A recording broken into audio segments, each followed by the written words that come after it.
Ayan. So, ito na nga yung sinasabi ko guys na madadamay ho talaga yung pangalan ni Elias. Ayan, no? Yan. Kahapon nag-post po tayo ng post po ni ni Pinoy Looper ba to? Si Sir Ferdinand. Ayan, no?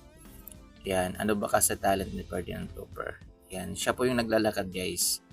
Ayan. Pangginis daw yung ginagawa niya mga Q. Yung problema lang mga Q. Ayun, nag-post po siya dahil hindi daw siya masyadong pinansin doon sa may sablayan guys. Yan dahil daw busy daw yung mga tao sa guest na bayad. Tapos siya na hindi bayad. Yan, parang hindi pinansin. Parang ganun yung gusto niyang iparating. Ngayon mga Q, ito na. Yan, may mga nang babash na naman kay Elias. Guys, yan yung sinasabi ko mga ka-Q na mababash na naman si Elias Yan sa kanyang post. Ayan, kasi nandun po yung pangalan ni Elias Mario. So ito yung example natin. Ayan o. Ayan yung isa. Ayan, mas pinaburan nyo kasi yung bastos kaysa taong gumagawa ng kasaysayan. Hindi pwede namang pagsabayin sila sa stage. May talent naman yung Ferdinand. Mas inuuna nyo yung kabastusan lang naman natutunan ng mga manonood. Grabe. Grabe naman ito makapagsalita. Yung kabastusan doon yung matutunan ng mga manonood kay Elias. Ayan. So, ang hirap na magsalita sa mga ganitong klaseng tao guys, no? Ayan, makikitid yung otak.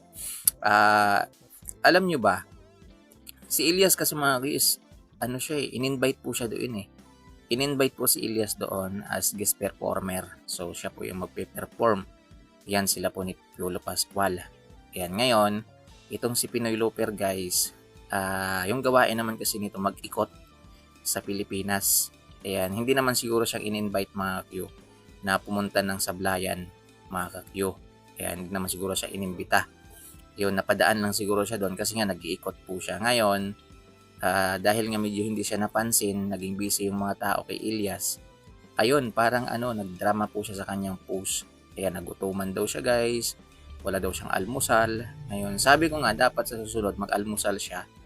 Ayan, kasi hindi naman kasalanan nila Elias yun guys kung hindi siya pinansin. Ayan, so yun ang hirap masyado. Minsan, idol ko to mga kayo, kaya nga hindi ko siya ginawa ng reaction kahapon. Idol ko to kaso nga lang, masakit lang ho talaga sa mata basahin yung post niya. Sabi ko, mababash na naman ito si Elias. Tama nga mga kayo. At nangyari nga, nangyari nga yung iniisip ko mga kayo. Ayan, so ayan maraming nang babash ngayon kay Elias. Parang kasalanan pa yata ni Elias na hindi siya pinansin. Ayan, wala nga kinalaman doon si Elias. Ba't niya idadamay si Elias? Kasi nandun kasi yung pangalan ni Elias sa post. So parang gusto niyang iparating guys, parang nagtatampo talaga siya kay Elias. Parang ganon. Dahil nga mas pinansin daw sila Elias compare sa kanya. Mga kayo. Abay natural. Yan natural na mas papansinin sila Elias. Kasi sila in-invite Yan pinapunta sila doon. Yan in-invite sila, binayaran sila. Yan para mag-perform, para magpasaya. Yan. Ikaw, sir. Yan, 'di ba yan naman yung gawain mo, mag-ikot. Pinapadaan ka lang naman doon. Yan, at nag-explain naman yung mga taga-sablayan, guys, na busy nga sila, medyo hindi siya masyadong napansin. Ayan, at yung focus talaga ng mga tao, syempre kay Elias, kasi siya yung sikat. Mga Q. Sikat din naman siya guys, pero siguro, mas nakapokus yung tao kay Elias. Kasi nga, po siya, performer po siya. Siya yung magpe-perform at hindi naman basta yung pangalan ni Elias kasi nga sikat. Ayan, si Elias talaga, yun talaga yung pinapunta. Sinadya talaga nilang bayaran ng mahal, papuntahin, gastusan, lahat, accommodation, ginastusan nila yung pagkain. Dahil nga sikat, ayan, so yun yung guest performer nila kasama si Piolo Pascual. Ngayon, ito namang si Ferdinand Macio, yan, hindi naman siya guest performer. Yan, ano yung pinagsasabi nito guys na pinagsama sana sa stage? Tapos anong gagawin niyo doon sa stage? Mag-boxing. Yan, ba't mo sasabihin pinagsama sana sa stage? Naku po. Makitid doon ng utak tong nag-comment. Tinakpan kasi. Yan, tinakpan kasi ng solid supporters ni Elias. Ayan si Renjilin. Yan, sana ma'am hindi mo nalang tinakpan. So, yun mga ka-Q. Para sa akin, walang kasalanan si Elias sa nangyari. Hindi po alam ni Elias yung nangyari sa kanya. Yan, kung nakapag-almusal ba siya o hindi. Yan, parang nagtampo kasi siya guys. Ayan, na mas pinaburan pa daw sila Ilyas. Ayan, mas pinaburan pa daw yung bayad kaysa hindi bayad. Ayan, so ibahin niyo po yung istorya. Kasi po si Ilyas, in-invite sila. Ayan, in-invite sila doon. Binayaran sila. Kayo po, yan, hindi naman siguro kayo in-invite kasi na nagkataon na rota nyo doon kayo mapapadaan kasi nga nag-iikot ka sa Pilipinas. Ngayon, sana susunod, mag-almusal ka at huwag kang magdrama. Yan, din tapos, sa mga post mo, huwag mong idama yung pangalan ni Ilyas. Yan, pwede mo namang pwede mo namang i-care off doon sa pamunuan ng Sablayan, LGU ng Sablayan, ba't kailangan mo pang ilagay yung pangalan ni Ilyas? Ayan, yan tuloy, nabash siya. Ayan, na walang kamalay-malay. Walang ginagawa si Ilyas, nabash siya tuloy. Ayan, kasi nilagay mo pa yung pangalan niya dun eh. Yan ang hirap sa'yo, idol. Idol ko to guys, si Ferdinand. Ang loper na to, idol ko to. Kasi nga, gagawa daw siya ng kasaysayan. Hindi ko alam guys.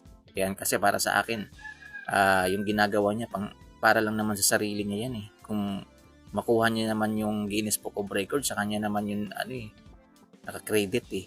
'Di ba? Yung sa akin lang bilang isang supporters ni Ilyas, pangit na ako doon sa niya, sa post. Yan, sasabihin ba naman niya guys na yan hindi parang nagugot, nahihilo na daw siya, parang ganun yung nagsasabi niya guys eh. Hindi daw siya ang ibig niya sabihin, hindi daw siya binigyan ng almusal. Mas inuna pa daw yung bayad kaysa kanya na hindi bayad. Mga Q. Ayan. So sabi ko nung nabasa ko yun guys, eto na naman. Mababash na naman ito si Ilyas. At yun, hindi ako nagkamali. Ang dami ngayong post sa Facebook na kahit yung mga sikat na page nagpo-post na. Yung The Scoop, nag-post na. Mga Q. Dahil doon sa ginawa niya guys. So although okay naman yun, kasi alam naman natin, kilala naman natin si Ilyas eh. So yung kawawa ngayon siya. Kasi binabash ulit siya ngayon. Mga Q. Kasi nabash na to guys eh. Hindi ko alam kung saang lugar yon. Kasi may bagyo noon, hindi siya napansin, mga Q. Hindi siya nabigyan ng magandang pagdating niya doon, hindi masyadong yung mga tao guys, medyo nagalit. So, ngayon, naulit na naman, mababash na naman siya guys. Ang matindi nito, si Ilyas pa. Yan, alam niyo naman yung mga solid supporters ni Ilyas. Yan, handa yang makipagbasagan ng bungo. Yan, para lang ipagtanggol si Ilyas. So, yun, mga Q, maraming salamat. Ingat na lang. So, may comment na basahin natin. Yan. Wala namang nag-utos kay Perdi na gawa siya ng kasaysayan. Saka unang-una sa lahat, hindi naman yan naglalakad. Sumasakay naman yan ng habal-habal yan. Mga tao talaga mahilig gumawa ng kwento. Saan doon bastos? Ang mga babae, alam nila. Bastos. Sumakyod pala si Ilyas na ewan ko sa'yo, kung mabasa. Gusto niya ring pansinon, dili siya si Ilyas. Yan. So, yun guys. Yan, diba? Nabash tuloy si Ilyas. Sabi ko nga ba eh. So, yun. Yan, dapat sila sa susunod, kung magpo-post kayo ng mga ganyan, i-care off nyo na lang talaga si LGUs. Kasi sila naman yung may kasalanan eh. Hindi kayo binigyan ng almusal. Hindi kayo binigyan ng magandang pag-welcome. Sila yung may kasalanan nun. Kasi sila Ilyas, nandun lang sila para mag-perform. Hindi sila taga doon. Yun lang po yung gusto kong iparating sa inyo. Ayan, kung mag-post ka, wag mo nang idama yung pangalan ng ibang tao, lalong yung pangalan ni Ilyas. Ilagay mo pa talaga sa post mo. Yan tuloy. Yan, imbes na mabash si Ilyas, ikaw tuloy yung nabash ngayon. So, yun guys. Thank you.